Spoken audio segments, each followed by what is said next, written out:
Magandang umaga sa inyo mga kapatid.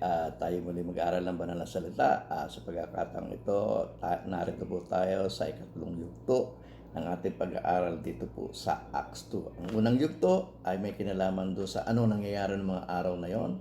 At sinabi ni Pedro ang nangyayari sa araw na ito ay katuparan ng hula ni Joel na ibubuhos niya ang kanyang espiritu sa lahat ng laman. Ang ibig sabihin po nito yung pagpapala na ipinangako ng Diyos na pagbubuhos niya sa lahat ng bansa. At ito may kinalaman sa kaligtasan ng lahat ng mga tao. At sa ikalawang yugto ay ipinangaral naman ni Pedro si Jesus na taga Nazaret, na ito na nga ang Panginoon at Kristo. Pero ano nangyari po? Pinatay nila. Ang sabi po doon, pakatalastasin nga ng buong bansang Israel na ginawa ng Diyos na Panginoon at Kristo itong si Jesus na ipinako ninyo sa krus. At ano po ang naging resulta ng pangangaral na ito ni Pedro? At ito po ay matatagpuan natin ito po sa Kapitulo 2. Ang talataan pong ating babasahin ay nasa 37, ngunit babasahin na po natin muna yung 36. No? Matapos niya sinabi itong si Jesus na taga Nazaret, anong sabi niya po sa 36? Pakatalastasin nga ng buong angkan ni Israel na ginawa ng Diyos na Panginoon at Kristo itong si Jesus na inyong ipinako sa krus. So ang emphasis doon yung si Jesus ang Kristo na ipinako ninyo sa krus. Nung panahon na yon, nung personal ministry ng ating Panginoong Kristo, ganap na ang panahon upang tuparin ng Diyos yung kanyang pangako. Alam ng mga Hudyo na yung panahon nilang iyon, nung panahon na yon ng personal ministry ng ating Panginoong Jesus, yun yung panahon, mga 33 AD, yun yung panahon na alam nila, narito na sa lupa, no? Ang Kristong kanilang iniintay. Katunayan, doon po sa aklat ni Juan, ang kapitulo po ay 4. Ang talataong babasahin natin ay nasa 29. Ito po yung babaeng nasa taga Samaritano, no? Na nakausap ng ating Panginoong Kristo doon sa balon. Pagkatapos nila mag-usap, tumakbo sa bayan at ganito po ang kanyang sinabi: magsiparito kayo, tignan ninyo ang isang lalaki na nagsasabi sa akin ang lahat ng mga bagay na aking ginawa. Mangyari kayang ito ang Kristo? So, sabi niya, pakinggan niyo ako. Parang nakita ko na ang Kristo. Mukhang ito na nga ang Kristo na ating iniintay. So makikita natin, nung panahon na yun, ganap na ang panahon, alam nilang darating na ang Kristo. At katunayan, nung nangangaral ang ating Panginoong Jesus, hindi niya ipinagkaila, hayagan niya na nga sinasabi siya ang Kristo. At ito na matatagpuan natin dito sa Kapitulo 8. Ang talata po ang ating babasahin ay nasa 24. Ganito po ang ating mababasa. Sinabi ko nga sa inyo na kayo'y mga mamatay sa inyong mga kasalanan, sapagkat malibang kayo'y magsisampalataya na ako nga ang Kristo, ay mamamatay kayo sa inyong kasalanan. Sabi ni Jesus, ako nga ang Kristo. Kung di ka maniniwala na ako nga ang Kristo, kamamatayan niyo na ang inyong mga kasalanan. So, makikita natin hayagan na ipinapangaral ng ating Panginoong Jesus na siya ang Kristo.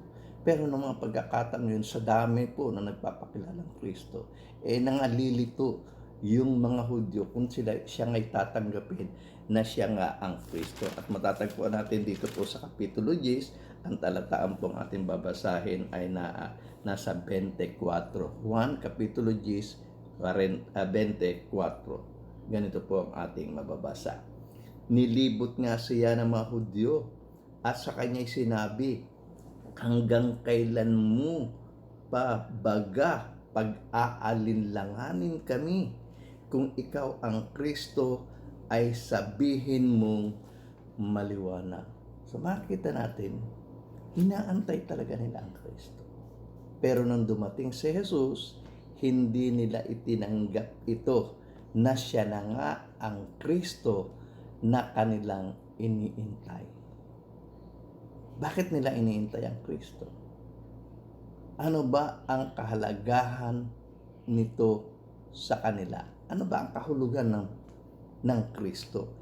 Ito'y matatagpuan natin dito rin po sa aklat ng Juan. Ang kapitulo po ay 1. Ang talata ang ating munang babasahin ay doon sa 41. Ganito po ang ating mababasa. Unan niyang nasumpungan ang kanyang sariling kapatid na si Simon. At sa kanya'y sinabi, nasumpungan namin ang Mesayas na kung liliwanagin ay ang Kristo. So sabi ni Juan, Pedro, natagpuan na namin ang Mesayas. Natagpuan na namin ang Kristo. Pero ano po ang kahulugan niyon? Andun po sa 49, ganito po ang ating mababasa. At sumagot si Nathanael sa kanya, Rabay, ikaw ang anak ng Diyos. Ikaw ang hari ng Israel.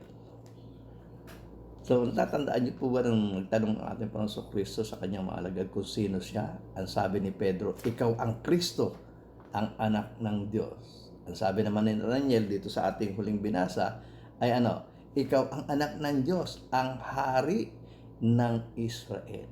So, ang iniintay nilang Kristo, yung iniintay nilang Mesaya, no? At yung Mesayang kanilang iniintay, yun po yung magiging hari nila. At ano naman ang gagawin ng haring ito kapag dumating na?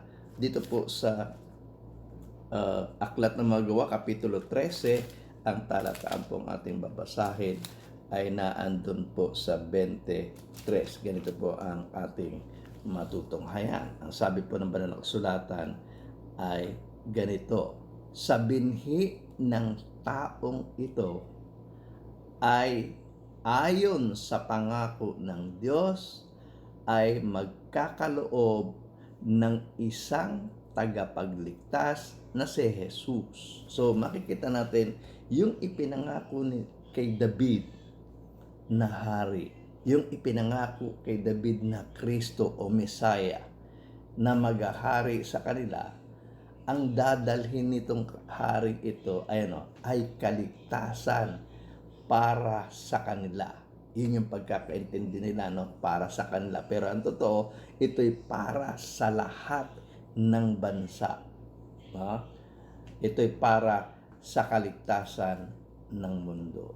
Pero nung dumating ang ating Panginoon Kristo at nangaral at nagpakilala na siya na nga ang Kristo na kanilang iniintay, anong ginawa nila? Ayon kay Pedro doon sa Aklat ng Mga Gawa na ay ganito, ang sabi nila, muli nating babasahin, pakatalastasin nga ng buong angkan ni Israel na ginawa ng Diyos na Panginoon at Kristo. Itong si Jesus na taga Nazaret. Itong si Jesus na inyong ipinako sa krus. Dumating na ang Kristo. Pero anong ginawa ninyo? Pinako ninyo siya sa krus. At ito po yung naging resulta ng pangangaral ni Pedro. Ang sabi, nang marinig nga nila ito ay nasaktan ang kanilang puso at sinabi kay Pedro at sa ibang mga apostol, mga kapatid, anong gagawin namin? Nagkamali kami sa aming ginawa. Yung iniintay nating Kristo, pinatay namin. Anong ngayon ang gagawin namin? Nagkasala kami. Nagkaroon kami ng pagkakamali sa aming desisyon. At ang sagot ni Apostol Pedro ay ganito. Sa 38, ang sabi, at sinabi sa kanya ni Pedro, O sinabi sa kanila ni Pedro, magsisi kayo. Gumawa kayo ng kasalanan, natural magsisi kayo at magbautismo ang bawat isa sa inyo sa pangalan ni Hesukristo sa ikapagpapatawad ng inyong mga kasalanan at tatanggapin ninyo ang kaloob na Espiritu Santo. Sabi ni Pedro, talagang kasalanan yung kaninyong ginawa. No, antay tayo sa pagdating ng Kristo, pero nung dumating si Kristo, pinatay ninyo, magsisi kayo ng inyong mga kasalanan. Magpabautismo kayo para sa ganon, patawarin ni Jesus ang inyong mga kasalanan at makasama kayo dun sa pagbubuhos ng Espiritu Santo. Tanggapin ninyo yung Espiritu Santo.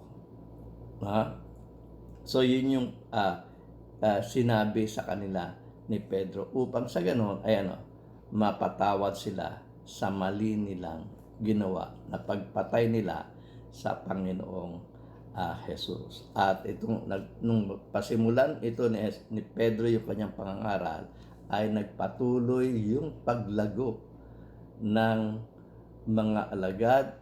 Maraming tao ang naniwala na si Jesus ang Kristo, ang anak ng Diyos. No? Sabi doon sa 39, sapagkat sa inyo ang pangako, ito yung sinasabi ni Pedro, no? Itong pangako ng Diyos ng pagbubuhos ng Espiritu sa lahat ng laman, itong pangako ng Diyos ng pagbibigay ng pagpapala sa lahat ng bansa, itong pangakong ito ng kaligtasan para sa lahat sa buong mundo. Ang sabi niya, sapagkat sa inyo sa inyo ang pangako, ipinangako sa inyo ng Diyos ito, at sa inyong mga anak, no, yung magiging next generation, at sa lahat ng nangasa malayo, yung mga hintil, yung mga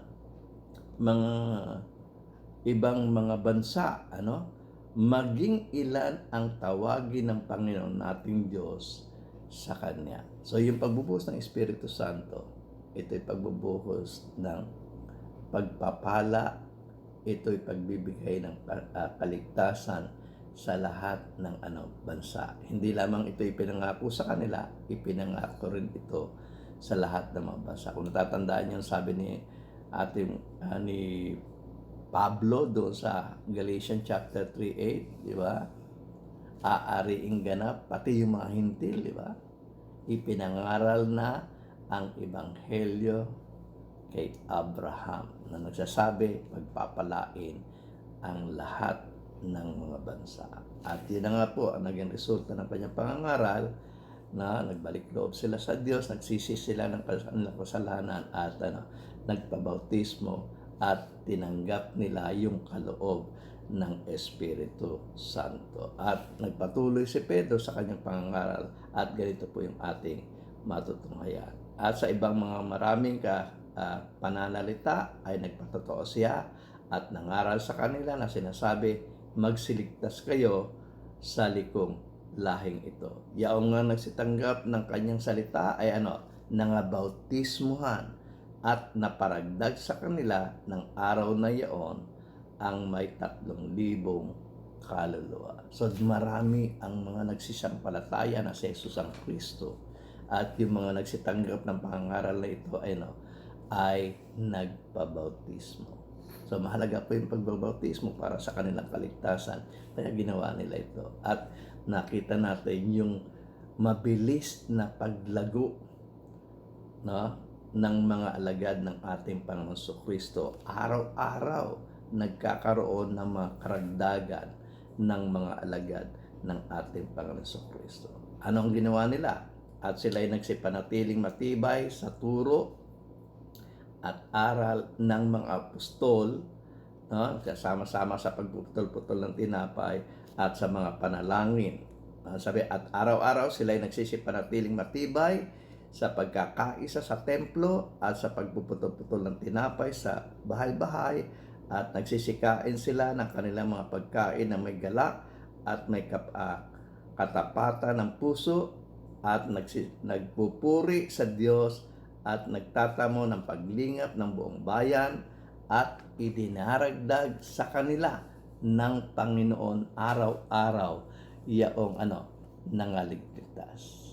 idinaragdag. Ang sabi po sa English, sa King James Version, and the Lord added to the church daily such as should be saved. Maraming salamat po sa inyong pakikinig. Sana po naintindihan po ninyo ang lesson na ito na akin pong ipinahayag sa inyo. Muli, maraming salamat po.